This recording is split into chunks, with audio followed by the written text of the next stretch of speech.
میرے عزیزو، کوئی نئی بات آپ کے سامنے میں نہیں رکھوں گا، وہی میرا آپ کا جو بھولا ہوا ایک سبق ہے، جو کہ جس سبق کو ہم تک آپ تک پہنچانے کے لیے اللہ جل شانہ نے اس دنیا میں تقریباً 1.25 لاکھ انبیاء علیہ الصلوۃ والسلام بھیجے، وہی سبق میں آپ کے سامنے دہراؤں گا۔ اللہ جل شانہ نے دنیا اور آخرت کی ساری کامیابیاں مجھ تک آپ تک پہنچ جائیں اور میں اور آپ ساری کی ساری ناکامیوں سے بچ جائیں، اللہ نے اس کے لیے اپنا دین مرحمت فرمایا ہے۔ اور دین بمعنی کلی ایک معاشرے کا نام ہے جس میں مختلف طبقات کے لوگ، مختلف زبانوں کے لوگ، مختلف برادری کے لوگ مل جل کے رہتے ہیں۔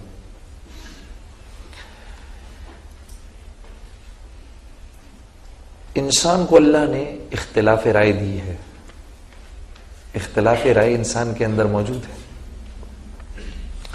دو بھائی آپس میں اختلاف رکھتے ہیں، بلکہ بھائیوں کو تو چھوڑو، ایک انسان اپنی ذات میں بھی اختلاف رکھتا ہے، یہ والا گلاس خریدوں یا یہ والا گلاس خریدوں، اس چکر میں بڑی دیر پھنسا رہے گا۔ یہ نہیں ہوگا کہ آئے گا ایک دم دیکھا میں نے یہ لینا ہے اور لے کے نکلے گا، نہیں، اپنی ذات میں بھی اختلاف رکھتا ہے۔ تو اختلاف رکھنا کوئی غیر فطری بات نہیں ہے، لیکن دین اللہ نے دیا ہے کہ یہ مختلف لوگ جو مختلف قسم کی رائے رکھتے ہیں، یہ کیسے ایک ہو کر ایک معاشرے میں رہیں اور وہ معاشرہ جو ہے وہ سرسبز و شاداب بھی ہو۔ اس کے لیے اللہ نے اپنا دین دیا ہے۔ دین دراصل اللہ سے استفادے کا طریقہ ہے۔ دین اللہ جل شانہ نے زمین کو اور مال کو اور تجارت کو اور حکومت کو اور وزارت کو سامنے رکھ کے نہیں دیا، اپنی ذات کو سامنے رکھ کے دیا ہے، ٹھیک ہے، تاکہ غریب سے غریب جو ہے وہ بھی اللہ کے حکموں پر چل سکے، امیر بھی اللہ کے حکموں پر چل سکے۔ ہاں، مصروف آدمی یہ نہ کہہ سکے کہ جی میرے پاس وقت نہیں تھا، اللہ کے رسول سے صلی اللہ علیہ وسلم سے زیادہ کوئی مصروف نہیں ہو سکتا۔ امور خانہ داری میں پھنسا ہوا آدمی یہ نہ کہہ سکے کہ جی میں کیونکہ بیوی بچوں میں پھنسا ہوا تھا میں اس لیے نہیں کر سکا۔ آپ صلی اللہ علیہ وسلم کی تو 9 ازواج مطہرات تھیں، سب کو پورا وقت دیتے تھے، ان کے تمام حقوق پورے کرتے تھے، وہاں پر ان کا ناک نقفے کا بندوبست کرتے تھے، سب کچھ کرتے تھے، اس کے باوجود دین کا کام کرتے تھے۔ حکومت والے کل یہ نہ کہہ سکے بھائی میں حکومت میں پھنسا ہوا تھا میں اس لیے اللہ کے حکموں کو پورا نہیں کر سکا، اللہ کے رسول نے حکومت بھی کر کے دکھائی۔ فوجی یہ نہ کہہ سکے کہ بھائی میں اللہ کے حکموں پر نہیں چل سکتا تھا، اللہ کے رسول نے 19 غزوات کے اندر سپہ سالاری بھی کر کے دکھائی۔ تاجر یہ نہ کہہ سکے کہ بھائی میں نہیں کر سکتا تھا، اللہ کے رسول نے تجارت بھی کر کے دکھائی، اس میں اللہ کے حکموں کو پورا بھی کر کے دکھایا۔ پھر صحابہ کرام نے جن میں کہ جو 10 عشرہ مبشرہ تھے ان میں 9 تو تاجر تھے، جی حضرت عبد الرحمن بن عوف تو تاجر الرحمن کہلایا کرتے تھے۔ حضرت عمر رضی اللہ تعالیٰ عنہ نے ان کو منع فرمایا تھا تم ادھار کبھی نہ دینا، جی ہم تو وہ حضرت عبد الرحمن بن عوف اتنی دیر کا بھی ادھار نہیں دیتے، اگر کوئی کہتا تھا جی یہ میں لے کے جا رہا ہوں گھر سے پیسے لے کر آ رہا ہوں، وہ کہتے تھے اس کو ادھر ہی چھوڑ کے جاؤ، پہلے پیسے لے کر آؤ پھر اس کو اٹھا کے لے کے جاؤ۔ تو زراعت والوں میں بھی ہیں، تو اللہ جل شانہ نے ہر شکل کے اندر اپنے حکموں پر عمل کرنا ہمارے لیے آسان رکھا ہے، اپنے حکموں پر۔ اچھا، اللہ کے حکم کو توڑ کے زندگی گزارنا، کل پرسوں میں اسٹوڈیو گیا ہوا تھا کیونکہ میں نعتوں کی نئی البم ریکارڈ کر رہا ہوں، تو وہ جو میرا ریکارڈسٹ تھا اس نے مجھ سے جب میں جانے لگا کہا جنید بھائی آپ سے بڑی ضروری بات کرنی ہے. میں نے کہا ہاں بولو. کہتے ہیں میں یہ گانے بجانے کا کام چھوڑنا چاہتا ہوں. میں نے کہا الحمدللہ الحمدللہ. کیوں؟ کہا کہ بس مجھے لگتا ہے یہ کام ٹھیک نہیں. میں نے کہا الحمدللہ. تو میں نے کہا کہ یہ خیال تمہیں کیسے آیا؟ کہا جب آپ پچھلی دفعہ البم ریکارڈ کر رہے تھے آپ نے بڑی باتیں کی اس طرح کی, میں سوچتا بھی رہا ان کے بارے میں. تو کوئی معیار تو ہوگا جنید بھائی جس معیار کی بنیاد پر آپ نے گانا بجانا چھوڑ دیا. میں نے کہا یار معیار تو تھا. کہنے لگا وہ کیا ہے؟ میں نے کہا بھئی اس وقت تیرے سامنے میں کوئی حدیث تجھے بتاؤں, قرآن سے کچھ تجھے ثابت کروں یا کرنے کی کوشش کروں تو وہ میں کر نہیں سکتا کیونکہ میں تو کوئی عالم تو ہوں نہیں, یہ تو کوئی عالم ہی کرے گا. میں تو تیرے سامنے موٹی موٹی بات رکھتا ہوں کہ حرام کمانا دراصل مشکل ہے, حلال کمانا آسان ہے. کہا یہ کیسے؟ میں نے کہا تو یہ دیکھ اس دنیا میں ہیں یا اس تیرے کراچی شہر میں کتنے گٹار بجانے والے موجود ہیں؟ کہتا ہے جنید بھائی بہت تھوڑے. میں نے کہا کتنے ستار بجانے والے موجود ہیں؟ کہا جی بہت تھوڑے. میں نے کہا کتنا باجا بجانے والے ہیں؟ کہا جی بہت تھوڑے. میں نے کہا مجھے یہ بتاؤ کہ یہ باجا بجانا آسان ہے کیا؟ کہا نہیں بہت مشکل ہے. میں نے کہا یہ کیا گٹار بجانا آسان ہے؟ کہا نہیں بہت مشکل ہے. میں نے کہا تو دیکھ شیطان کیسا چکر دیتا ہے کہ وہ کام جو کہ مشکل ہے وہ سکھاتا ہے ہمیں, اور اس کے ذریعے اس مشکل کام کو کر کے ہم حرام کماتے ہیں. میں نے کہا جوا سیکھنا آسان کام نہیں ہے. تو کہتا ہے واقعی. میں نے کہا سارے مشکل کاموں میں ڈالے گا اور پھر ہم سے کمائی کروائے گا. ٹھیک ہے, اس کے برعکس دکان کر کے اس سے کمانا آسان ہے. لیکن یہ چکر بازی کیا کرے گا کہ جب تم اور میں حرام کمانے لگیں گے تو یہ ہمیں یہ نہیں بتائے گا کہ بعد میں ہمارے ساتھ کیا ہونا ہے. کہے گا دیکھ کتنے مزے ہیں, گانا گاؤ, سب سنیں گے, تجھے پیسہ ملے گا. ہاں, اور جب ہم حلال کمانے لگتے ہیں تو پہلے ہمیں سجھاتا ہے یار حلال کمائیں گے, پہلے دکان کرائے پہ لینی پڑے گی, پھر مال پتہ نہیں بکے نہ بکے, کوئی ہم سے مال خریدے نہ خریدے. حلال میں ہمیں آگے کی دکھاتا ہے, حرام میں ہمیں ابھی کی دکھاتا ہے. ٹھیک ہے, کہتا ہے یہ بات تو صحیح ہے بالکل. تو میں نے کہا اللہ نے اپنی ذات سے استفادہ ہمارے لیے آسان رکھا ہے. تجارت میں اللہ جل شانہ نے برکت رکھی ہے, سود میں اللہ جل شانہ نے بے برکتی رکھی ہے. کہتا لیکن مجھے تو نظر آتا ہے جب جنید بھائی مجھے 120 روپے ملتے, میں نے 100 روپے بینک میں رکھے, مجھے 120 روپے مل گئے, یہ تو میرے تو پیسے بڑھ گئے. میں نے کہا ہاں پیسے تو بڑھ گئے, آنکھ تو یہی دکھا رہی ہے کہ پیسے بڑھ گئے, لیکن اللہ تیری میری ضرورتیں 140 روپے کی کر دے گا. کہ لیکن آپ کہہ رہے ہیں کہ صدقہ دو مال بڑھے گا. میں نے کہا ہاں اللہ کے رسول نے قسم کھائی ہے اس بات پر. کہ لیکن مجھے تو نظر آ رہا ہے میرے پیسے کم ہو گئے. میں نے کہا اللہ تو 20 روپے دے گا نا, تیرے پاس بچیں گے 80, لیکن اللہ ضرورتیں 60 روپے کی کر دیں گے. یہ شکلیں تو محتاج ہیں اللہ کی, اسی بات کو تو ماننے کو دل نہیں کرتا. تو اللہ کیا بتا رہے ہیں, تم اگر ان شکلوں کو دیکھ کر چلو گے, اپنی تجارت کو دیکھ کر چلو گے, اپنے مال کو دیکھ کر چلو گے, اپنی وزارت اور حکومت کو دیکھ کر چلو گے, تو دین پہ نہیں چل سکتے. پھر دین پہ نہیں چل سکتے. دین پر تو وہ چل سکتا ہے جو ان تجارتوں, ان وزارتوں, ان حکومتوں کے بارے میں دل میں یہ ارادہ رکھے کہ یہ ساری کی ساری چیزیں مجھے پالنے میں اللہ کے امر کی محتاج ہیں.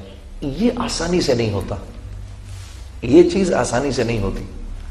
اس کے لیے تو موت تک نفس اور شیطان سے جھگڑا ہے. لیکن جو اس کو کرتا ہوا نکل گیا وہ اپنی جوانی میں سرسبز و شاداب ہوگا, وہ اپنے بڑھاپے میں سرسبز و شاداب ہوگا, وہ اپنی تجارت میں لوگوں کے بدلنے کا ذریعہ بنے گا, وہ اپنی عمارت میں لوگوں کے بدلنے کا ذریعہ بنے گا. اب یہاں جتنے لوگ بیٹھے ہیں سب یہ کہہ رہے ہیں یار ہم ایک ایسے معاشرے میں رہنا چاہتے ہیں جو معاشرہ ایک سرسبز و شاداب معاشرہ ہو، اس میں سچ ہو، اس میں جھوٹ نہ ہو، اس میں لوگ ایک دوسرے کی عزت کریں، اس میں لوگ آپس میں محبت سے رہیں، اس میں حلال کمائی ہو، اس میں عورتیں پردے میں ہوں، اس میں فلاں فلاں فلاں فلاں۔ کون نہیں چاہتا؟ سب چاہتے ہیں جی، ہے جی، سب چاہتے ہیں، بالکل سب چاہتے ہیں۔ استاد یہ چاہتے ہیں کہ طلباء ان کی عزت کریں، کون استاد یہ نہیں چاہتا؟ طلباء یہ چاہتے ہیں استاد ان کو صحیح سبق پڑھائیں، ان کی صحیح تربیت کریں، کون طالب علم یہ نہیں چاہتا؟ تو اللہ جل شانہ نے استاد کی مرضی کی ساری چیزوں کو طلباء کا دین بنا دیا، اور طلباء کی مرضی کی ساری چیزوں کو استاد کا دین بنا دیا۔ یہ دین ہے، اتنا آسان ہے۔ لیکن میرے عزیزو، وہ انسان معاشرے میں کوئی نہ کوئی چینج لا سکتا ہے جو خود اپنی زندگی کو چینج کرنے کے لیے تیار ہو۔ یہ اللہ کا فارمولا ہے جو بات سمجھ میں نہیں آتی۔ کیوں؟ کیونکہ یہ مشکل ہے۔ آدمی کی نظر اپنی ذات پر نہیں جاتی، وہ اوروں کو دیکھتا ہے۔ سوائے انبیاء علیہ الصلوۃ والسلام کے کوئی معصوم نہیں ہے، ٹھیک ہے؟ سب غلطی کے پیکر ہیں۔ جب ہم ایسے اشارہ کرتے ہیں بھائی تو ٹھیک ہو جا، تو دراصل ہم یہ نہیں دیکھتے کہ یہ 3 انگلیاں میری طرف بھی اشارہ کر رہی ہیں۔ جنید، اس کا ٹھیک ہونا اتنا ضروری نہیں جتنا تیرا ٹھیک ہونا ضروری ہے۔ تو جب آپ اپنی ذات کو ٹھیک ہونے کے لیے، آپ اپنی ذات کی تربیت کے لیے اپنے آپ کو پیش کریں گے، تب اللہ جل شانہ آپ کو اوروں کی ہدایت کا ذریعہ بنائیں گے۔ یہ ایسے ہی ہے کہ یہاں کالج میں آپ لوگوں نے اپنے آپ کو پیرامیڈکس کے سبجیکٹ میں ٹریننگ کے لیے پیش کیا ہے۔ اب جب یہ ٹریننگ کمپلیٹ ہوگی تو اللہ جل شانہ آپ کو اوروں کی تکلیف کے دور ہونے کا ذریعہ بنائیں گے۔ یا میں اگر باہر ہی کھڑا ہو جاؤں، ڈاکٹر بنے بغیر میں لوگوں سے کہوں ابھی میں تمہارے مرض کا علاج کرتا ہوں، تو میں کیا مرض کا علاج کر سکوں گا؟ نہیں کر سکوں گا۔ ہاں، میڈیکل کالج میں، پیرامیڈکس کے کالج میں اپنے آپ کو ڈالوں گا، یہاں پر جو یہاں کی جو نالج ہے اس کو سیکھوں گا۔ جب سیکھ لوں گا کسی نہ کسی درجے میں مجھے چیز آ جائے گی، پھر اللہ مجھے استعمال کرے گا اپنے بندوں کی فلاح کے لیے۔ اللہ کا معاملہ یہ ہے۔ یہ بات ہمیں دنیا کے معاملے میں تو سمجھ آتی ہے، دین کے معاملے میں سمجھ نہیں آتی۔ ہم ہر ایک کو ٹھیک کرنے کے چکروں میں ہیں۔ یہاں ابھی کسی کو کھڑا کرو، وہ آپ کو بتائے گا مسلمان ایسے ہیں، مسلمان ایسے ہیں، مسلمان ایسے ہیں، مسلمان یہ بھی ہے، مسلمان یہ بھی ہے، مسلمان یہ بھی ہے، 50 اور گنوائے گا۔ تو یہ کس کو نظر نہیں آ رہا؟ اس سے تو مسئلہ نہیں حل ہوگا نا۔ مسئلہ تو یوں حل ہو کہ ہم یہ پتا چلے ہمیں کہ اس کا حل کیا ہے۔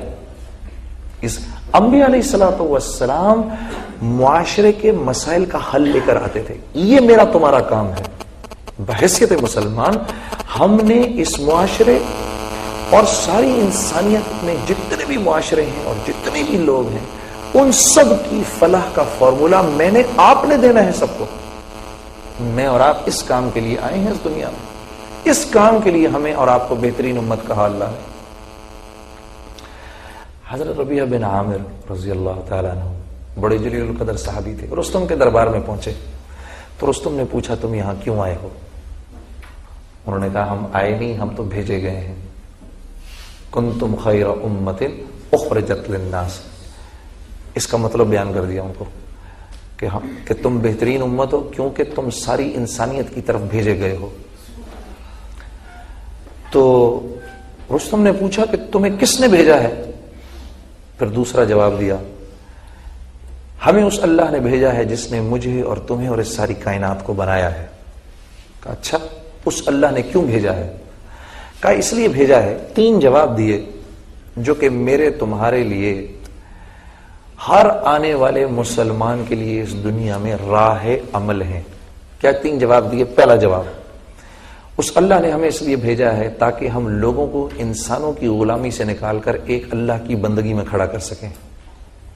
اللہ نے ہم کو اس لیے بھیجا ہے تاکہ ہم لوگوں کو دنیا کی مشکلات سے نکال کر اسلام کی وسعتوں میں داخل کر سکیں، تاکہ ہم لوگوں کو ظالموں کی بے اعتدالیوں سے نکال کر اسلام کے عدل میں کھڑا کر سکیں۔ ہم اس لیے بھیجے گئے ہیں. یہ 3 کام ہیں ہمارے. یہ ہمارے اس دنیا میں آنے کا مقصد ہے. یہ مقصد ڈاکٹر کے آنے کا بھی ہے, انجینئر کے آنے کا بھی ہے, پرنسپل کے آنے کا بھی ہے, اسٹوڈنٹ کے آنے کا بھی ہے, ٹیچر کے آنے کا بھی ہے, تاجر کے آنے کا بھی ہے, یہ بادشاہ کے آنے کا بھی ہے. لا الہ ہے کیا؟ سب سے پہلے تو میری اپنی ذات کی نفی ہے, میرے اپنے نفس کی نفی ہے. وہ مجھ سے ہوتی نہیں, کیونکہ اپنے آپ کو میں پرفیکٹ سمجھتا ہوں. ایک ہمارے بزرگ تھے, ان سے کسی نے پوچھا بھائی لا الہ کا مطلب کیا ہے, لا الہ الا اللہ کا مطلب کیا ہے؟ انہوں نے کہا لا الہ الا اللہ کا مطلب ہے اے اللہ میں میری من چاہی نہیں پہ نہیں چلوں گا, رب چاہی پہ چلوں گا. من چاہی پر نہیں چلوں گا, رب چاہی پر چلوں گا. اب یہ کیسے کروں میں؟ یہ تو مانتا ہی نہیں دل اس بات کو. مجھ سے بڑا تو افلاطون ہے ہی کوئی نہیں. میں کیسے اپنی منمانی چھوڑ کر کے جنید جمشید کے بتانے پر چلوں, یا مولوی طارق جمیل کے بتانے پہ چلوں, یا فلانے کے بتانے پہ چلوں, یا فلانے کے بتانے پہ چلوں؟ میں تو خود سب سے بڑا افلاطون ہوں. اس چیز نے شیطان کو مروا دیا. جب اللہ نے کہا نا سجدہ کرو آدم کو, تو اس نے کہا یہ مٹی کا بنا ہوا کل کا بچہ, میں اس کو سجدہ کروں؟ میں آگ کا بنا ہوا. سجدے کے لیے 100 سال فرشتے حضرت آدم کے سامنے پڑے رہے سجدے میں. 100 سال. یہ 100 سال تک منہ پھیر کے کھڑا رہا, میں نہیں کروں گا. اللہ نے موقع دیا, ابھی بھی کر لو, ابھی بھی کر لو, ابھی بھی کر لو, ابھی بھی کر لو. 100 سال کا موقع دیا. پھر پوچھا, ایک دم باہر نہیں نکالا, پھر پوچھا تو نے کیوں نہیں سجدہ کیا؟ اس وقت ہی کہہ دیتا یا اللہ غلطی ہو گئی. تو اللہ کو دلیل دی اس نے, جیسے ہم آج دلیل دیتے ہیں. جنید صاحب 1 منٹ, آپ کے یہ کہاں سے یہ بات, یہ کیسے, یہ اس کی کیا دلیل ہے اس بات کی؟ مسلمان آج اللہ کے حکموں پر دلائل مانگتا ہے. دلیل دے مجھے آپ. اس نے اپنے علم سے ایک چیز کو مرتب کیا. اس کے علم کا اور میرے علم کا کیا مقابلہ؟ یہ ایسے ہی ہے جیسے میں اپنے 1.5 سال کے یا 1 سال کے بچے کو, وہ آگ میں ہاتھ ڈالنا چاہ رہا ہو, میں اس کو روکوں تو کہ ابا تو مجھے کیوں روکتا ہے؟ پہلے دلیل دے مجھے اس بات کی, کہ تو مجھے کیوں روک رہا ہے تو اس آگ میں ہاتھ ڈالنے سے؟ ہاں, تو میں اس کو دلیل دوں گا یا ایک اس کو چپت رسید کروں گا؟ تو اس بچے کی اور میری عقل میں تو کچھ موازنہ ہو سکتا ہے, بندے اور رب کی علم میں اور عقل میں کیا موازنہ ہو سکتا ہے؟ اللہ نے جب عقل کو پیدا کیا تو اس کے 100 حصے کیے. ایک حصہ مجھے, آپ کو اور جتنے انبیاء آئے ہیں ان کو دیا, اور 99 حصے جناب رسول اللہ صلی اللہ علیہ وسلم کو دیے.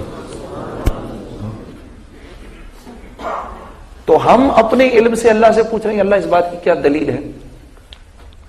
ہاں, یہاں پر حاجی حضرات بیٹھے ہوں گے, کوئی بیٹھے ہوئے حاجی حضرات یہاں پر ہے جی؟ کوئی ہاتھ کھڑا کر کے بتاؤ گے کوئی حاجی بیٹھا ہے ادھر؟ اچھا, حاجی صاحب بیٹھے ہوئے سامنے. ہاں جی, اگر واقعی اللہ کے ہر حکم کی کوئی دلیل چاہیے مجھے, تو میں ان سے کہوں بھائی وہ جمرات میں جو میں پتھر جا کے مارتا ہوں, تو میں پتھر کیوں مار رہا ہوں بھائی ادھر؟ وہ شیطان تو نہیں کھڑا ہوا وہاں پر؟ اس کی آپ مجھے کوئی آپ لاجیکل مجھے کوئی ایکسپلینیشن دیں اس کی, میں کیوں مار رہا ہوں پتھر؟ یہاں میں اپنے یہاں آپ کا پیرامیڈکس ہاسپٹل, اس کے ذہن میں اگر کوئی پتھر اٹھانا شروع کر دے, جی آپ پوچھے بھائی پتھر کیوں اٹھا رہے ہو پروفیسر؟ وہ کہے جی بھائی میں نے پتھر مارنا ہے وہ سامنے دیوار کو. آپ اس کے بارے میں کیا رائے قائم کریں گے؟ تو پاگل ہو گیا بیچارہ یار, اس کو کہیں جمع کراؤ. ہاں, لیکن وہاں پر تو کر رہے ہیں, ڈاکٹر بھی کر رہا ہے, پروفیسر بھی کر رہا ہے, مفتی بھی کر رہا ہے, عالم بھی کر رہا ہے, سب کر رہے ہیں. 1 لاکھ نمازوں کا ثواب مل رہا ہے حرم میں, اور اللہ جل شانہ فرما رہے نہیں اس کو چھوڑو اور جاؤ مینا میں 5 نمازیں پڑھو. وادی میں, کھلی وادی کے اندر, وہاں کیا تک ہے 5 نمازیں پڑھنے کی؟ میں کہوں یا اللہ کوئی لاجک تو دے اس بات کی. نہیں, ادھر نہیں جانا, ہم نے یہی پڑھنی ہے. پھر مینا سے بھائی چلو بھائی پیدل عرفات پہنچ گئے, بھائی تھکے ہارے ٹوٹے پجے عرفات پہنچے, تو وہاں چلو بھائی اب آرام کریں گے. نہیں بھائی آرام کوئی نہیں کرنا ادھر, یہاں سے سیدھے جاؤ مزدلفہ واپس. اوفو یا اللہ, اس کی کیا لاجک ہے جی؟ تھوڑا آرام کرنے دیں آپ ہم کو. اور نماز کسی حالت میں چھوڑنے کا حکم نہیں, تو اب آپ کہہ رہے ہیں کہ مغرب کی نماز بھی نہ پڑھو ادھر. کوئی بات آپ کی سمجھ نہیں آ رہی ہمیں. اب چلے جا رہے ہیں ادھر واپس مزدلفہ پہنچ گئے, تھکے ہارے, رات ہوئی, یا اللہ ہونتے سو جائیے جی, اٹھو فوراً فجر کے بعد جیسے ہی سورج نکلا، چلو ادھر اب جا کے پتھر مارو ادھر اس کو، شیطان کو. یہ اللہ شیطان کہاں ہے؟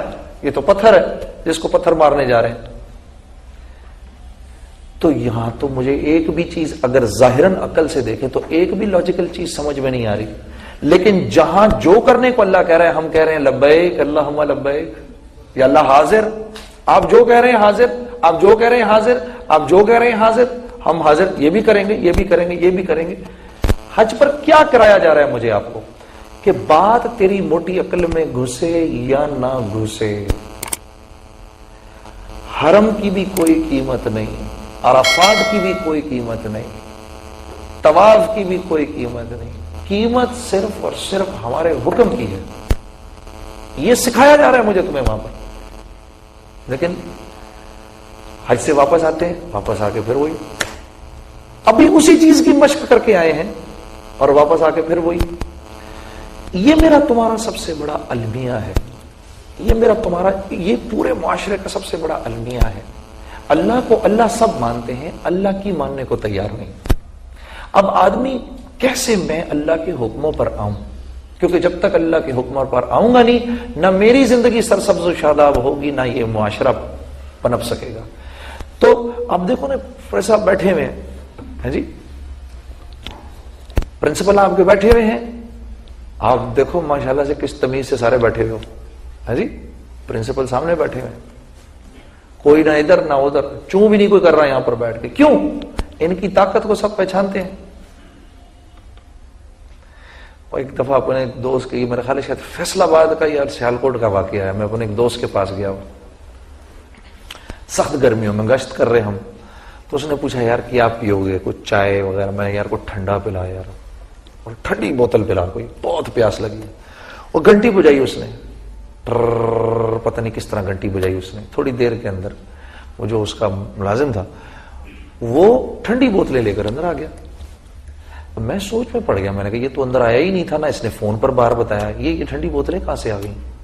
تو پیتے پیتے میں نے اس سے پوچھا یار یہ کولڈ ڈرنک کہاں سے آئی؟ تو تیرا تو کوئی بندہ اندر نہیں آیا. کہتا نہیں وہ اندر تو نہیں آیا یار، وہ میری گھنٹی پہچانتا ہے کہ اس گھنٹی کا کیا مطلب ہے. میں گھنٹی ایک خاص انداز سے دیتا ہوں. ابے میں نے سر پکڑ لیا، میں نے کہا یہ دیکھو یار، ہم آج جس کی ملازمت کرتے ہیں اس کی گھنٹی تو پہچانتے ہیں، جس کا کھا رہے ہیں، جس کا پی رہے ہیں، اس کی منشا نہیں پہچانتے. ایسا میں عجیب ہو گیا اس کی بات سن، یہ میری گھنٹی پہچانتا ہے. الہ کسے کہتے ہیں؟ لا الہ، الہ کس کو کہتے ہیں؟ کہ جس وقت اس کا نام آئے اور اس پر اعتماد کرنے کو کہا جائے تو ایک دم دل کو سکون اور چین مل جائے. ابھی 1.5 لاکھ روپے میرے اکاؤنٹ میں جمع ہوئے ہیں، ایک دم سے میں بشاش ہوں اس وقت، دشمن بھی دوست نظر آ رہا ہے. اس پیسے پر اعتماد ہے، اس سے اپنے سارے کام ہونے کا معلوم ہے. ہاں میرا یار، میں نے اس سے ایک دن پوچھا، میں نے کہا یار ماشاءاللہ کاروبار کیسا چل رہا ہے؟ الحمدللہ. میں نے کہا الحمدللہ سے کیا مطلب، یعنی مال خوب آ رہا ہے؟ کہتا ہے بس الحمدللہ. میں نے کہا میں تجھے ایک بات بتاؤں، الحمدللہ تو تب کر جب یہی پیسہ جو تیرے پاس آ رہا ہے تو کم از کم جتنا آج اللہ کے راستے میں نکال رہا ہے اس سے دگنا تو دے رہا ہو نا اللہ کے راستے میں، پھر الحمدللہ کہنا جائز ہے. الحمدللہ تو تب کہے کہ جب پہلے اس میں حرام کا ایک عنصر تھا، اب یہ 100% حلال ہو گیا ہے. الحمدللہ تو تب کہے جب یہ پیسہ تیرے گھر میں جا رہا ہے اور تیری اولاد کو اللہ کی فرما برداری پر اٹھا رہا ہے. الحمدللہ تو اس کو تب کہے. الحمدللہ تو اس کو تب کہے کہ جب یہ پیسہ پہلے تیرے گھر میں آ رہا تھا تو تیری بیوی بے پردہ تھی، اب یہ جب پیسہ تیرے گھر میں آ رہا ہے تو تیری بیوی نے ہر نامحرم سے اپنے چہرے کو چھپا لیا ہے. الحمدللہ تو تب بول اس کے بارے میں. الحمدللہ تو اس کے بارے میں تب بول کہ پہلے اس کو کھا کے تیری تہجد کی نماز فوت ہوا کرتی تھی، اب تو تہجد کی نماز باقاعدگی سے پڑھ رہا ہے. الحمدللہ تو اس کو اس کے بارے میں تب بول کہ جب تیری پہلے نماز قضا ہوا کرتی تھی، یہ جب سے تو پیسہ کھا رہا ہے اس وقت سے تیری ایک نماز جماعت سے نہیں چھٹ رہی. الحمدللہ تو تب بول. الحمدللہ تو تب بول کہ پہلے اللہ والے تیرے گھر آنے سے ہچکچاتے تھے، اب ہر اللہ والا تیرے گھر آتا ہے اور تیرے مال کو کھا کر اپنی خوش نصیبی سمجھتا ہے۔ الحمدللہ تو تب بول تو، نہ کہ تو الحمدللہ بول رہا ہے کہ یہ بڑھ گیا ہے۔ کیوں؟ کیونکہ اس پر اعتماد ہے مجھے، اس مال پر۔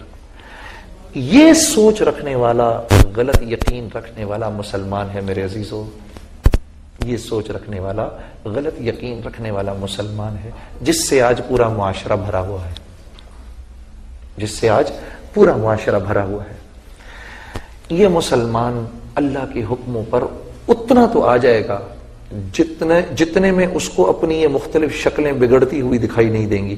جہاں ہلکی سی شکل بگڑتی ہوئی دکھائی دے گی رک جائے گا، بس میرا اتنا دین میرے لیے کافی ہے، میرا اتنا دین میرے لیے کافی ہے۔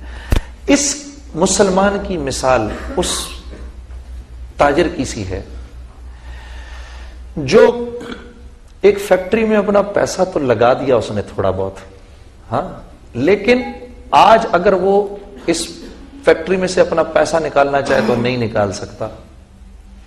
آج اگر وہ اس میں سے اپنا نفع نکالنا چاہے تو اسی وقت نکال سکتا ہے جب وہ تیار ہو جس نے اس فیکٹری میں زیادہ پیسہ لگایا ہے۔ یہ مسلمان دنیا کے اندر تو اپنی شکلوں کے بگڑنے کو تیار نہیں، ہاں وہ اس پہ تیار ہے کہ آخرت میں حساب کتاب ہو جائے میرا۔ اللہ کو اور اس کے رسول کو یہ دین ایکسپٹیبل نہیں ہے، یہ آدھا تیتر آدھا بٹیر ایکسپٹیبل نہیں ہے۔ بھئی اللہ کے رسول، اللہ کی طرف سے آیتیں اتر رہی ہیں، الیوم اکملت لکم دینکم واتممت علیکم نعمتی ورضیت لکم الاسلام دینا۔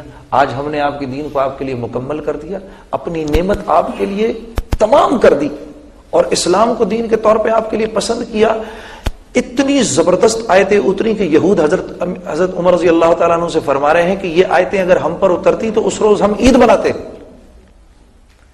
یہ آیتیں اتری، دین مکمل اور نعمت تمام ہو گئی، یعنی اب مزے ہی مزے تمہارے میرے سب کے، نعمت تمام ہو گئی۔ نعمتوں میں کیا ہے؟ دل کا سکون، چین، اطمینان، مسلمانوں کی آپس میں محبت، اولاد ماں باپ کی فرما بردار، بیوی شوہر کی فرما بردار ہے، بیوی بھی اللہ کے حکموں پر، شوہر بھی اللہ کے حکموں کے اوپر، ہاں، ماں باپ کے بھی فرما بردار ہیں، حلال کھانے والے ہیں، اللہ کو یاد رکھنے والے، اپنی شرمگاہوں کی حفاظت کرنے والے ہیں، وعدوں کے پورا کرنے والے، امانتوں کو کے لوٹانے والے، یہ فلاں فلاں فلاں فلاں فلاں، یہ نعمتیں ہیں نا ایک معاشرے کے اندر۔ اس کے باوجود مسلمان پریشان، یہ بات کچھ سمجھ نہیں آ رہی، یا تو وہ آیت اس میں کچھ مسئلہ ہے یا مجھ میں کچھ مسئلہ ہے۔ تو بھئی کس میں مسئلہ ہے؟ اس آیت میں مسئلہ ہے کیا؟ پھر کس میں مسئلہ ہے؟ مجھ میں مسئلہ ہے نا۔ ہاں، اس کو دور کرنا ہے میں نے، تم نے۔ اب ہم صحیح لائن پر آ گئے، ہم نے دور کرنا ہے اس کو۔ اب یہ کیسے دور ہوگا؟ یہ ایسے دور ہوگا جب دل اللہ کی بزرگی اور بڑائی کی گواہی دے گا۔ اللہ کون ہے؟ سبح للہ ما فی السماوات والارض، دنیا اور آسمان کی ایک ایک چیز جس کی تعریف بیان کر رہی ہے وہ اللہ ہے۔ اللہ خود کہہ رہے ہیں میں وہ ہوں، کائنات کی ہر چیز میری تعریف بیان کر رہی ہے۔ یسبح للہ ما فی السماوات وما فی الارض الملک القدوس العزیز الحکیم، میں وہ اللہ ہوں، اللہ جل شانہ فرما رہے ہیں جو ایسی تعریف کا لائق ہے، جو کہ ملک ہے، بادشاہ ہے، وہ سارے بادشاہوں کا بادشاہ ہے۔ اے میرے نبی آپ فرما دیجئے، قل اللہم مالک الملک تؤتی الملک من تشاء وتنزع الملک ممن تشاء وتعز من تشاء وتذل من تشاء بیدک الخیر تولج اللیل فی النہار وتولج النہار فی اللیل وتخرج الحی من المیت وتخرج المیت من الحی وترزق من تشاء بغیر حساب۔ انہیں بتائیں آپ، میں وہ بادشاہ ہوں جو جس کو چاہے بادشاہت دے، جس سے چاہے بادشاہت لے لے۔ میں وہ بادشاہ نہیں ہوں کہ جس کے درباری اور جس کے نیچے رعایا جو ہے وہ اس کا کہنا نہ مانے تو اس بیچارے کا تختہ ہی لٹ جائے۔ ہاں جی، یہاں پر یہاں کے بادشاہ کو تو ہمارا کہنا ماننا بند کر دیں، اس کا تختہ لٹ جائے۔ اور اللہ کیسا بادشاہ ہے؟ اللہ کیسا بادشاہ ہے؟ میں جس کو چاہے بادشاہت دوں، جس سے چاہے بادشاہت لے لوں، عزت کے سارے خزانے میرے پاس، جس کو ذلیل کرنا چاہوں عزت کے نقشوں میں بھی ذلیل کر کے دکھا دوں۔ فرعون کو عزت کے نقشوں میں ذلیل کیا، قارون کو عزت کے نقشوں میں ذلیل کیا، زمین میں دھسا دیا، حامان کو عزت کے نقشوں میں ذلیل کیا. ہاں یہ تو سب نقشے ہیں، ہے تو سب کچھ اللہ کے ہاتھ میں ہے. میں وہ بادشاہ ہوں، میں وہ بادشاہ ہوں جو دن کو رات میں بدل دے، رات کو دن میں بدل دے. میں وہ بادشاہ ہوں جو مردے سے زندہ کو زندہ پیدا کروں اور زندے سے مردہ کو پیدا کروں. میں جس کو چاہوں جو دے دوں. ترزق من تشاء بغیر حساب. میرا کوئی پوچھنے والا نہیں میں کیا کر رہا ہوں، کیا سیاہ کیا سفید. اللہ جل شانہ اپنی قدرت میں آزاد ہیں. اللہ کے سوا اپنے چلنے پھرنے، سوچنے سمجھنے، دیکھنے بولنے سمجھنے، کھانے پینے میں کوئی آزاد نہیں ہے. وہ تو وہ بادشاہ ہے، ملک ہے، قدوس ہے، عزت والا ہے. ہاں جی، اس کی عزت تو اتنی عزت والا ہے کہ جس انسان کو ہم اللہ کی ذات سے منسوب کریں ہم تو اس کی بھی عزت کرنے لگتے ہیں. یہ بڑے اللہ والے ہیں جی، ہم تو اس کی بھی عزت کرتے ہیں. تو جس سے جب نسبت جڑ جانے پر اتنی عزت ملے تو وہ جس سے نسبت جڑی ہے وہ کتنی عزت والا ہوگا. ہاں، عزیز ہے، طاقتور ہے. زمین آسمان، پھل فروٹ سبزیاں سب اس کی بنائی ہوئی ہیں. وہ ہر ایک کو زندگی دیتا ہے، وہ ہر ایک کو زندہ رکھتا ہے، کھلاتا ہے، پلاتا ہے، پھر موت دیتا ہے.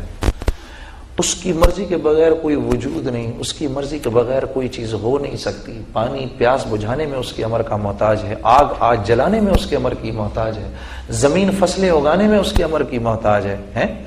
زمین کے نیچے کیا ہو رہا ہے وہ جانتا ہے، اگ رہا ہے وہ کیا اگ رہا ہے وہ جانتا ہے، زمین سے اوپر آسمانوں پر کیا جا رہا ہے وہ جانتا ہے، اوپر سے نیچے کیا آ رہا ہے وہ جانتا ہے. آنکھوں کے خزانے اس کے پاس، زبانوں کے خزانے اس کے پاس، کانوں کے خزانے اس کے پاس. ہر چیز کا مالک ہے، ہر چیز کو ترتیب دینے والا ہے، ہر چیز کو پیدا کرنے والا ہے. ہر چیز اس کے علم کے احاطے کے اندر ہے، ہر چیز پر وہ قدرت رکھتا ہے. وہ اللہ ہے.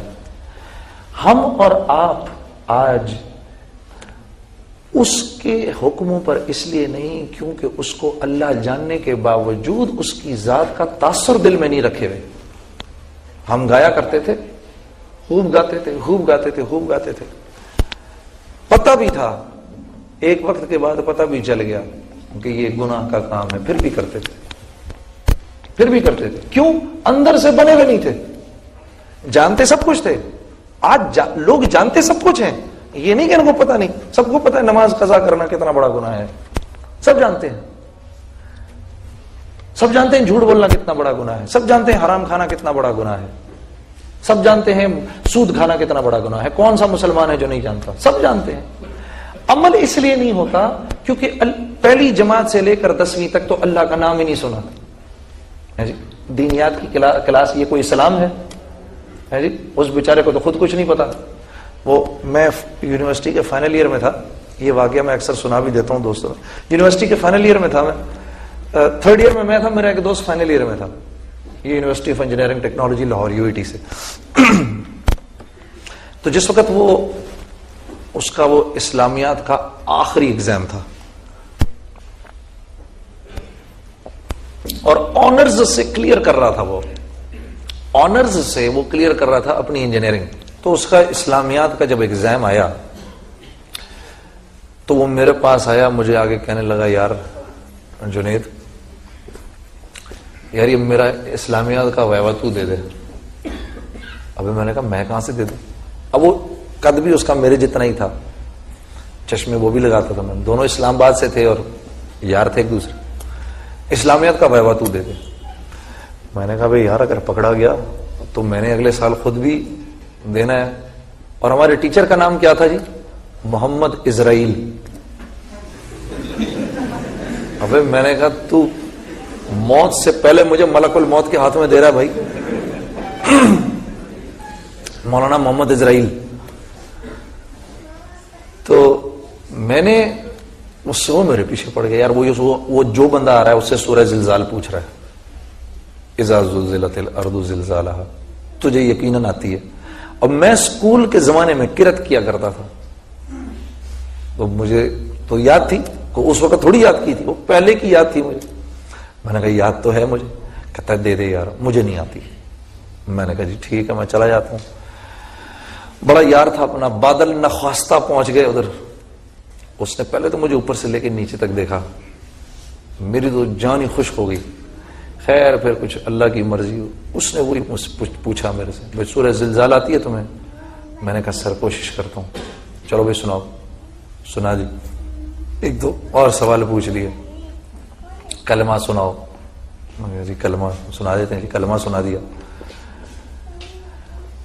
تبلیغ میں لگنے کے بعد مجھے پتا چلا کہ کلمہ کیا ہے. میں تو کلمہ بھی غلطی پڑھا کرتا تھا. میں پڑھتا تھا لا الہ الا اللہ محمد رسول اللہ.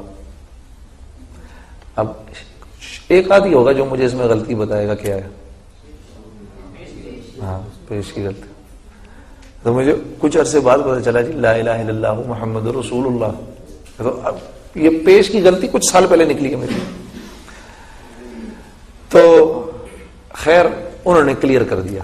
اب یہ جو میرا دوست تھا اس کو میں نے آ کے بتایا بھائی مبارک کو تیرا کلیئر ہو گیا. اس نے کہا چل تو یہ کھانے پہ لے جاتے ہیں یہ وہ فلانا کر کرا کے. یونیورسٹی کے دور میں یہ بہت چیز ہوتی تھی, وہ کینٹین کا کھانا کھا کھا کے تو آنرز سے کلیئر ہوا. یہ میرا دوست جو تھا میساچیوسیٹس انسٹیٹیوٹ آف ٹیکنالوجی ہمارے انجینئرز کے لیے از دا فائنل ورڈ. مجھے پتا نہیں آپ لوگوں کے لیے دنیا کی ٹاپ کی یونیورسٹی کیا ہے, but MIT is the final word for every engineer. دنیا میں اس سے بڑی کوئی ٹاپ کی انسٹیٹیوٹ نہیں. SAT اتنا ہائی مانگتے ہیں وہ, اس میں داخل ہونا تو ایک طرف. میرے اس دوست کو اسکالرشپ ملی تو کتنا ذہین ہوگا یہ. اسکالرشپ دی MIT نے کہ تم آ جاؤ ادھر. جب 2 سال کر کے اس نے MS کر لی, اس کے بعد اس نے وہاں پر پڑھانا شروع کیا. 3 سال اس نے MIT میں پڑھایا. جب یہ پڑھا چکا, پڑھانے کے بعد اس کو گورنمنٹ آف یونائٹڈ اسٹیٹس نے, اسٹیٹ ڈپارٹمنٹ نے بلایا اور میرے خیال ہے کوئی ایک ایڈوائزری پوسٹ دی اس کو, میرے اس دوست کو, ہاں, جس کو سورہ زلزال بھی نہیں آتی تھی. جس کو سورہ زلزال نہیں آتی تھی اس کو غسل کے فرائض کیا پتا ہوں گے, وضو کے فرائض کیا پتا ہوں گے اس کو. ٹھیک ہے. اب میری آپ کی نظر میں یہ ایک پڑھا لکھا آدمی ہے. میری آپ کی نظر میں یہ ایک پڑھا لکھا آدمی ہے جس کو, جو کہ دنیا میں اتنے ہائی لیول پر پہنچ چکا ہے دنیا کے معاملے میں. اب تو دنیا اس کے قدموں میں ہے. ہاں جی. جو میں بات کہنا چاہ رہا ہوں وہ یہ, اللہ سے آری ہے, اللہ کی ذات کے تاثر سے آری ہے, محمد رسول اللہ صلی اللہ علیہ وسلم کے طریقوں سے اور سنتوں سے آری ہے. اب مجھے بتاؤ کیا یہ شخص کامیاب ہے؟ کیوں نہیں بھائی, 10, 15, 20 ہزار ڈالر مہینے کے لے رہا ہے یار. عجیب بات کر رہے ہیں آپ لوگ. تو پھر اور کیا کامیابی ہے بھائی؟ آج ہمارے بھی کامیابی کے سٹینڈرڈ وہی ہو چکے ہیں جو غیروں کے ہیں. میرا ایک دوست کہتا ہے یار ابابیل کے جھنڈ نہیں آئے ہمیں بچانے کے لیے. یہ ابابیل کے جھنڈ کدھر ہیں؟ وہ سعید انور کے سامنے اس نے یہ بات کر دی. وہ سعید انور اللہ کا بندہ, اس نے کہا یار ابابیل کے جھنڈ آئے تھے, یہ نہیں کہ وہ آئے نہیں. مسلمانوں کی اور جب کافروں کی جنگ ہوئی وہ آئے, وہ آ کے انہوں نے اوپر سے دیکھا, وہ پہچانے نہیں سکے کہ مسلمان کون سے ہیں کافر کون سے ہیں. وہ بیچارے اوپر ہی اوپر منڈلا کے انہوں نے کہا چلو ایسے کرتے ہیں ان کی شادیاں چل کے دیکھتے ہیں, ادھر پتا چل جائے گا. تو پتا چلا کہ وہ جو شادیاں دیکھنے کے مسلمانوں کی, تو وہاں پر تو مہورت طے ہو رہی تھی. ہے جی, وہاں پر تو ہندو بھی شرما رہے تھے ان کی شادیاں دیکھ کر. ہے جی, وہاں پر تو لڑکیاں ماشاءاللہ سے ڈانس تیار کر رہی تھیں ہندوستانی گانوں کے اوپر کہ کیسے ناچیں گی وہ سب کے سامنے. وہ بیچارے ادھر بھی کنفیوز ہو گئے. ہے جی, ابابیلیں ساری. پھر انہوں نے کہا چلو ان کی چل کے تجارت دیکھتے ہیں. تو جو ان کے بازاروں میں گئے تو پتا چلا کہ یار وہاں بھی کنفیوژن مچی ہوئی ہے. ادھر بھی بینک جو ہے اس وقت 9% جو ہے سود دے رہے ہیں, حالانکہ جاپان میں اور امریکہ میں 2-2, 2.5% جو ہے. یہ تو انہوں نے تو کافروں کو بھی مات دے دی. وہ بیچارے اوپر ہی اوپر کہا یار یہ پتھر یہیں پھینک دو کہیں, کوئی ایک آدم وہ پتھر جو پھینکے تو وہ زیادہ مسلمانوں پر ہی گرے وہ پتھر. یہ سعید انور کہتا ہوتا ہے کبھی کبھار. کیا کر رہے ہیں ہم, کیا کر رہے ہیں؟ دل کی آنکھ کو کھولو, اپنی زندگیوں کی قیمت لگاؤ اللہ کے سامنے. اگر اس راستے پر نہیں نکلو گے اللہ اپنی منشا کبھی نہیں کھولے گا. اوپر ہی اوپر پھر پھرا کے بس نیچے ہی نیچے ایسے ہی چلا کے گزر جائے گی زندگی. بے قیمت گزرے گی زندگی۔ میرے ایک دوست نے کہا بھائی آپ کیا بات کرتے ہیں جنید صاحب، صحابہ بھی تجارت کرتے تھے۔ یہ آپ کے بھی ذہن میں صحابہ بھی تو تجارت کرتے تھے؟ نہیں کرتے تھے، یقیناً کرتے تھے، کیوں نہیں کرتے تھے؟ حضرت عبداللہ بن مسعود نے تابعین کی ایک جماعت سے کہا کہ تم لوگ آج ہم سے زیادہ عبادت کرتے ہو، لیکن تم میں اور ہم میں فرق یہ تھا کہ صحابہ کے دلوں میں دنیا نہیں تھی، تمہارے دلوں میں دنیا۔ اور یہ دنیا کیا ہے؟ یہ بڑا ایک ضروری سوال ہے، بھائی دنیا کیا چیز ہے؟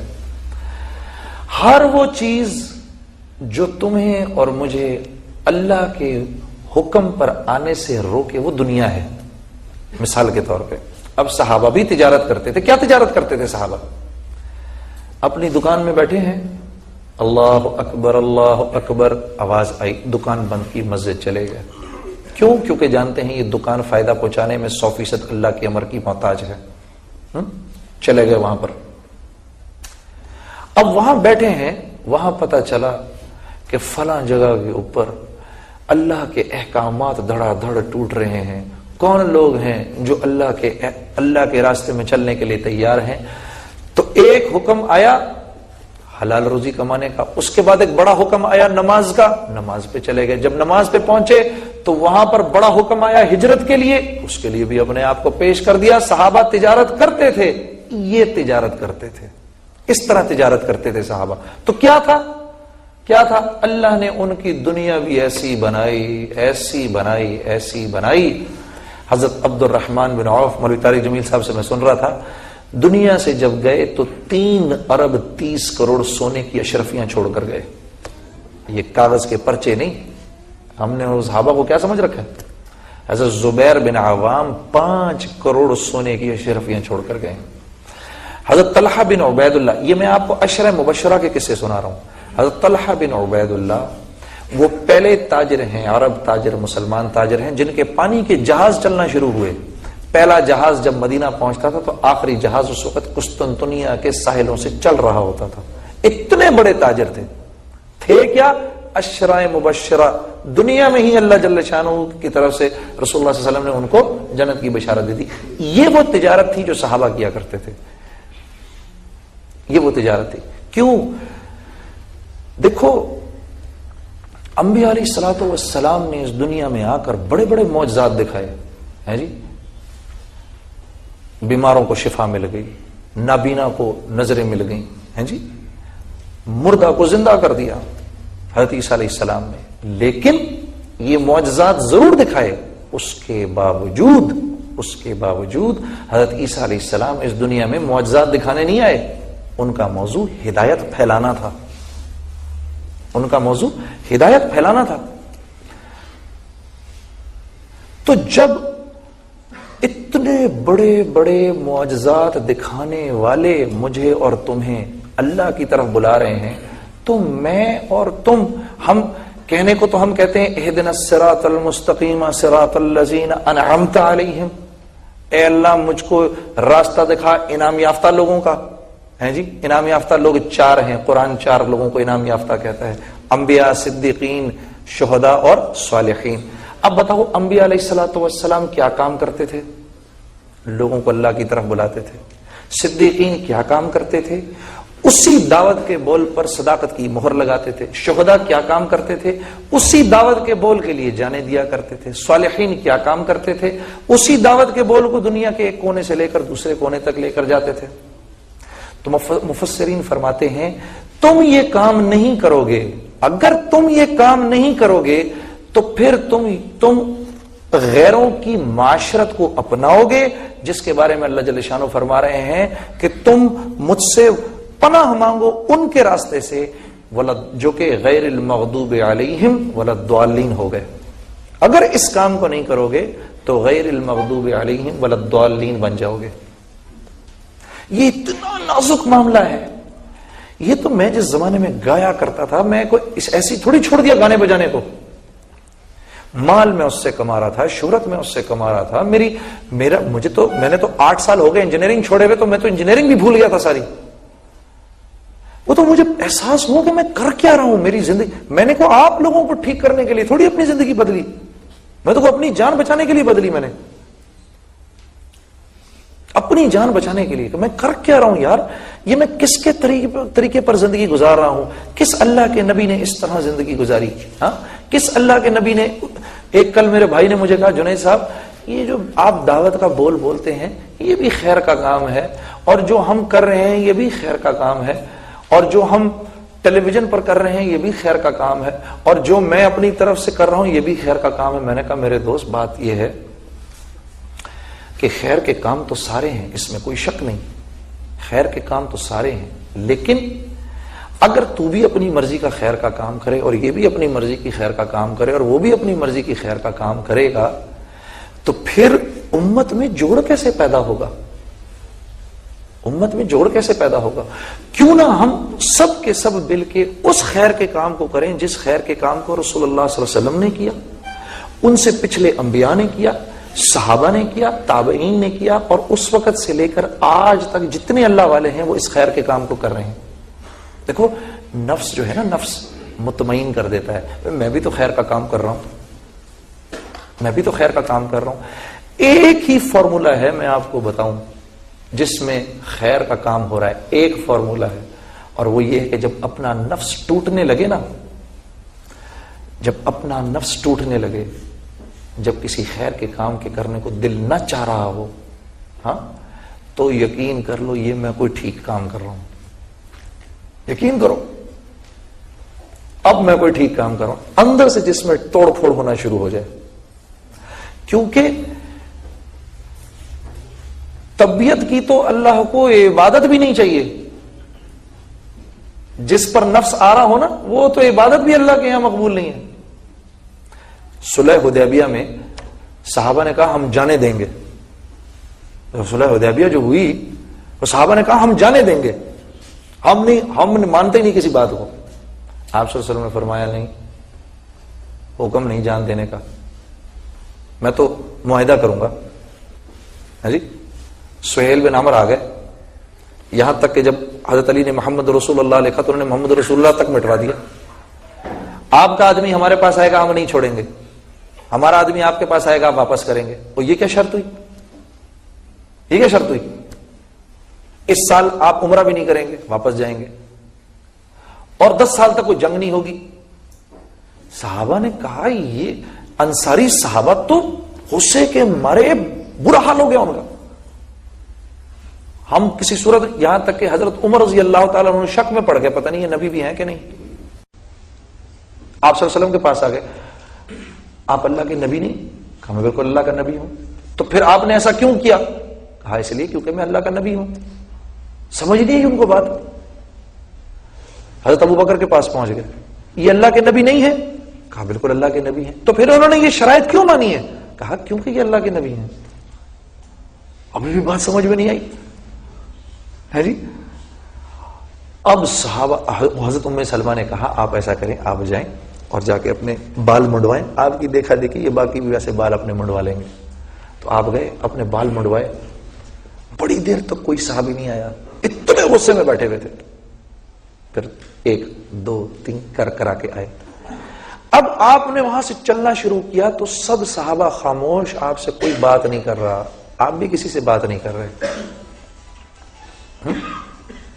آپ بھی بات نہیں کر رہے. اب یہ آیتیں اترنا شروع ہوئی، انا فتحنا لک فتحا مبینا. اے میرے نبی آپ کو تو فتح مبین دے دی ہم نے. صحابہ چونک پڑے، یہ کیا باتیں ہو رہی ہیں؟ یہ تو بالکل مشاہدے کے خلاف بات ہو رہی ہے. آپ کو ہم نے فتح مبین دے دی. لقد رضی اللہ عن المؤمنین، اللہ راضی ہو گیا ان سے جنہوں نے آپ کے ہاتھ پر بیعت کر لی. ادھر صحابہ پریشان ہو گئے، یہ کیا باتیں اتر رہی ہیں؟ ہمیں تو نظر آ رہا ہے کہ ہمارا سب کچھ برباد ہو گیا، اور یہاں پر یہ تو اللہ کی طرف سے بشارتیں اتر رہی ہیں. اور سورہ احزاب، اور کہ اب یہ آپ واپس جا رہے ہیں نا، آج کے بعد کوئی لشکر کافروں کا آپ کی طرف پیش قدمی نہیں کرے گا، آپ ہی جائیں گے اٹیک کرنے کے لیے. تو فتح مبین کیسے ملی؟ تو علماء اس کی تفسیر بیان کرتے ہیں کہ جنگ تو گئی رخ، اللہ جل شانہ خود بھی نہیں چاہتے تھے، اللہ کی منشا بھی نہیں تھی کہ جنگ ہو. اب شروع ہوا تبلیغ کا کام. اس تبلیغ کے کام کو اللہ جل شانہ فرما رہے ہیں کہ آپ کو فتح مبین دی میں نے. اب آپ جائیں بغیر ٹھٹکے خوف کھائے، جس قبیلے میں جانا ہے جائیں، جا کے میری دعوت دیں، آپ لوگوں کو بلائیں. اور 1400 تھے، صرف 1400 صحابہ صلح حدیبیہ کے وقت. اور جس وقت مکے پہ چڑھائی کی آپ صلی اللہ علیہ وسلم نے، قلیل عرصے میں 1.5 سال کے، پونے 2 سال کے 10,000 ہو گئے. 10,000 ہو گئے. یہ جب تک آنکھ کے مشاہدے کا میں انکار نہیں کروں گا، میں اللہ کے حکموں پر نہیں چل سکتا، چل ہی نہیں سکتا. آج تو گنگا بالکل الٹی بہ رہی ہے، ہوا بالکل دوسری طرف چل رہی ہے. اس کے لیے تبلیغ میں نکالتے ہیں. اب نکلو. وہاں جا کر آدمی آنکھ کے مشاہدے کا پہلی مرتبہ انکار کرتا ہے. میں نکلا اللہ کے راستے میں تو میں نے کہا پیسے سے نہیں ہوتا، اللہ کے حکم سے ہوتا ہے. میں نکلا اللہ کے راستے میں تو میں نے کہا گانے سے نہیں ہوتا، یہ گلا مجھے فائدہ پہنچانے میں اللہ کے امر کا محتاج ہے. ورنہ میں کیسے کر سکتا تھا؟ آپ مجھے بتائیں وہ کہ کیسے کرتا میں؟ مجھے تو نظر آ رہا ہے مال کما رہا ہوں، پیسہ کما رہا ہوں، اسے میں کیسے چھوڑ سکتا تھا یہ سب چیزیں؟ میں اپنی ذات کو نمونے کے طور پہ نہیں پیش کر رہا، لیکن میں آپ کو ایک بات بتانے کی کوشش کر رہا ہوں، ایک بات سمجھانے کی کوشش کر رہا ہوں. تو اس وجہ سے میرے عزیزو، دیکھو اپنی زندگی کی قیمت لگاؤ، ایسے زندگی نہ گزارو. استاد بھی اور طلباء بھی، آپ سب کے سب اللہ کے راستے میں نکلنے کے ارادے کرو. ہاں، سب کے سب اللہ کے راستے میں نکلنے کے ارادے کرو. انشاءاللہ العزیز اللہ کے راستے میں نکلنے کے ارادے کرو گے، اللہ کے راستے میں نکلو گے، تمہاری اپنی زندگی بھی سرسبز و شاداب ہوگی. اور جو